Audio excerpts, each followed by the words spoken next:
Social Security. It's something most of us just kind of take for granted, don't we? Like, it'll always be there. But what if this whole system, the one millions rely on, is on the verge of a major crisis? We got this message from a congressional staffer, and it suggests that things might be a lot worse than anyone's admitting. Oh, wow. And if certain powerful figures get their way, we might never get the full story. If you guys want to stay in the loop on this, make sure to subscribe so you don't miss any updates on this whole thing. It's wild, right? It's like Social Security's always been there, always sending out those payments, no problem. Right. But this source, it hints at a potential disaster just simmering under the surface. Okay, so let's break this down a little. The part that really jumps out is this 2033 deadline. Apparently, that's when the Social Security Trust Fund is projected to go bust. Yeah. We're talking a possible 24% cut to benefits for millions of Americans. That's a huge number. Yeah. And it's not just about the numbers themselves, you know? This whole situation has been kind of pushed into the spotlight by, well, Elon Musk. He recently called Social Security, get this, a Ponzi scheme. And when someone with his influence says something like that, people start to get really nervous. For sure. I mean, when Elon Musk throws around a term like Ponzi scheme, it definitely raises some eyebrows. Yeah. And then on top of that, we've got this whole Doge factor adding fuel to the fire. What's that all about? So this is where it gets even more interesting. Dogecoin, the cryptocurrency Musk's been promoting, well, it has this community that's super into investigating financial systems. And apparently they've set their sights on Social Security. And from what this source says, politicians on both sides, Democrats and Republicans, are a little freaked out about it. So they're worried about what this Dogecoin crowd might find out about Social Security's finances. Exactly. This source even suggests that the Republicans are particularly on edge because they're afraid Doge's investigation might uncover problems that are basically impossible to fix. Yeah, that's a pretty scary thought. On top of all that, we have these allegations of mismanagement, maybe even fraud, within Social Security itself. This source mentions millions of people who are deceased, but still listed as alive in the system. And there are concerns about illegal immigrants getting benefits. Yeah, those are some serious allegations. And it's important for us to present them neutrally. You know, we're not saying they're definitely true, but the fact that they're even out there circulating, it tells you something about the lack of trust in how Social Security is being run. Right. It does feel like there's a lot of smoke here, even if we haven't seen the fire yet.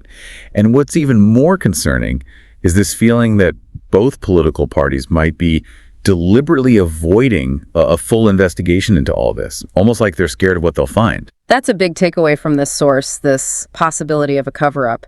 Instead of facing these issues head-on, it seems like the strategy is to just wait and see, which honestly could make things way worse in the long run. Right. What do you think about this whole approach? What are the risks of just kicking the can down the road like that?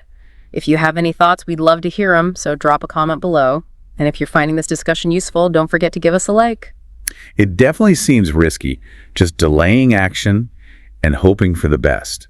Yeah. Because, waiting till the crisis hits could force even more drastic cuts later. Exactly. It's like ignoring a leak in your roof and hoping it'll magically fix itself.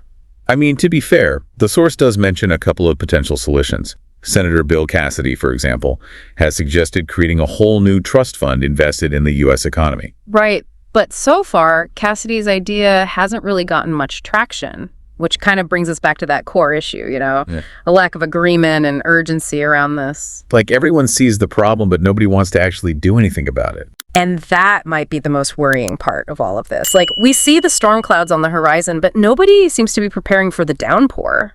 Yeah, it's like we're stuck in this short-term thinking trap, and the potential consequences are, well, they're pretty bad.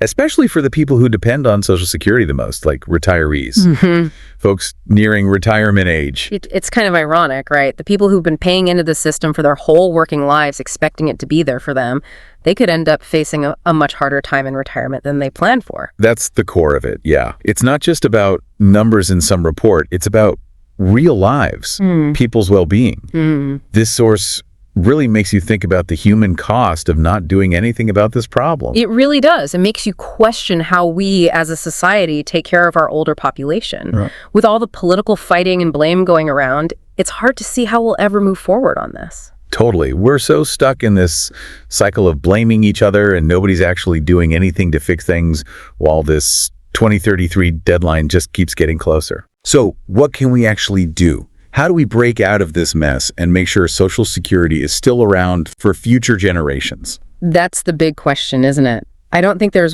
one simple answer, but I think it has to start with a change in how we think about this, both the politicians and regular people. You mean like getting past all the partisan stuff and actually working together to find some solutions? Exactly. We need to understand that Social Security is something that helps everyone, whether directly or not.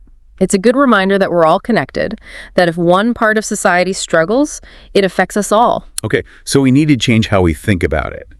But what about actual steps we can take, things we can do to make a difference? That's where it gets more complicated. There isn't a one-size-fits-all answer. Any big changes are going to require compromise, making some tough decisions.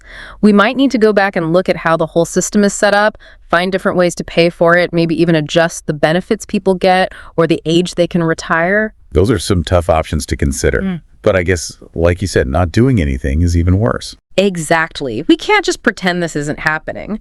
The more we wait, the harder it'll be to find solutions that actually work and are fair to everybody. This is definitely a wake-up call, huh? We can't just ignore it and pretend it's not happening. So what do you think? If all this Doge digging does turn up some serious problems, what could we even do to fix it? I mean, how do we make sure Social Security is still there for, like, our kids and grandkids? Let us know what you guys think in the comments. And hey, if you're finding this whole conversation helpful, hit that like button. It really does help other people find this information. Yeah, that's the question we all need to be asking ourselves, right? Like, what happens next? The future of Social Security, it depends on finding some answers and finding them fast. We might have to go back and look at the whole structure of the system. Maybe we need to come up with completely new ways to pay for it.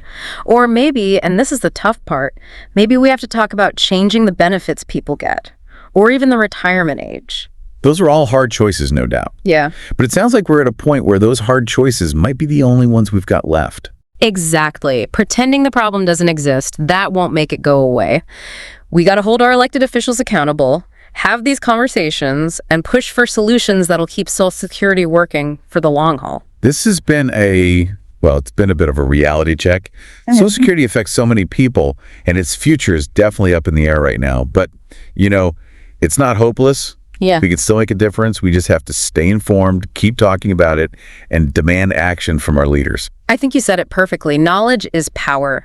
The more we all understand about what's going on with Social Security, the better we'll be able to fight for it. And this isn't the end of the conversation. We'll keep bringing you guys updates as things develop. So make sure you're subscribed so you don't miss any future episodes. We'll be diving into this and other important issues. And if you found this helpful, give it a like and share it. Thanks for being here with us.